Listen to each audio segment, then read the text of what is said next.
की दूसरी लहर से उबरा बिहार अब वायरल बुखार की चपेट में आ गया है। नमस्कार, आप देख रहे हैं बिहार तक। मैं हूं आपके साथ सुकन्या सिंह। बता दें कि वायरल बुखार से बच्चों के साथ साथ नौजवान भी परेशान हैं, बीमार हो रहे हैं और ऐसे में जो बिहार के बड़े अस्पताल हैं वहां बड़ी संख्या में लोग एडमिट हो रहे हैं और साथ ही चर्चा कई तरह की हो रही है इस वायरल बुखार को लेकर। कई लोग तो इसे कोरोना की तीसरी लहर से जोड़कर भी देख रहे हैं। अगर आपको भी इस वायरल बुखार को लेकर और जानकारी चाहिए, आप भी जानना चाहते हैं कि इसके सिम्टम क्या हैं, इससे बचाव का तरीका क्या है, तो इस वीडियो को अंत तक जरूर देखिए।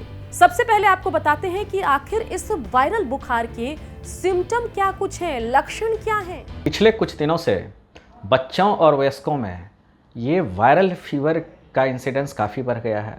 लोग काफ़ी परेशान हो रहे हैं और इस वायरल फीवर में जो सिम्टम्स हो रहे हैं वो ऑलमोस्ट कोविड जैसा सिम्टम्स होता है, जैसे कि सर्दी का होना, फीवर होना, खांसी होना, सारे बदन में दर्द करना।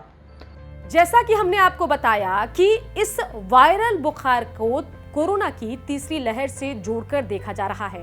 बता दें कि ऐसा इसलिए देखा जा रहा है क्योंकि माना यह जा रहा था कि कोरोना की तीसरी लहर में सबसे ज्यादा इसके चपेट में छोटे बच्चे आएंगे और वायरल बुखार के सिम्टम जो हैं कोरोना के सिम्टम से मिलते हैं, इसलिए लोगों के मन में शंका है कि कहीं ये कोरोना की तीसरी लहर की दस्तक तो नहीं। इस पर एक्सपर्ट डॉक्टर क्या कह रहे हैं, जरा सुनिए।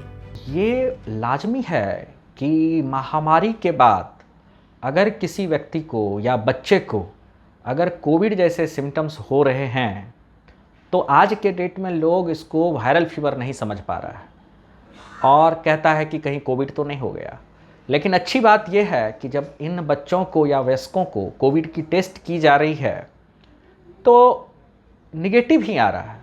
तो कहने का मतलब ये जो भ्रम है कि अभी जो इतना वायरल फीवर फैल रहा है ये कोविड की तीसरी लहर है, ये हमारे हिसाब से सही नहीं है।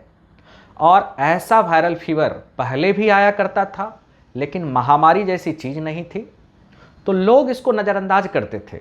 सर्दी हुआ कोई बात नहीं, खांसी हुआ कोई बात नहीं। लेकिन इस महामारी के बाद इस तरह के सिम्टम्स का होना ये हम सब के लिए निश्चित रूप से गंभीर पैदा करता है और पैनिकनेस लाता है। तो इसमें सिर्फ जागरूक होना होगा कि हमें समझना होगा कि ये सीजनल फीवर, वायरल फीवर पहले की जो थी वही हो रही है, कोविड ये नहीं है।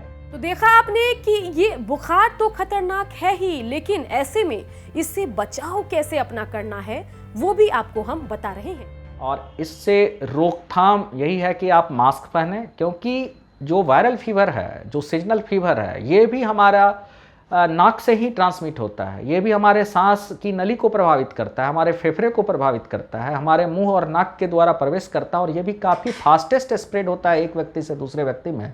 तो अगर हम मास्क पहने और हमारी शरीर की रोग प्रतिरोधक क्षमता बढ़ाने के जितने भी खाद्य पदार्थ है अगर उसको बढ़ाएं, जैसा कि आंवला हो, विटामिन सी हो, पानी अच्छे से पिएं, डस्ट से बचें, स्मोक ना करें, तो निश्चित रूप से हम इस बीमारी से कम ग्रसित होंगे और हम ठीक रहेंगे।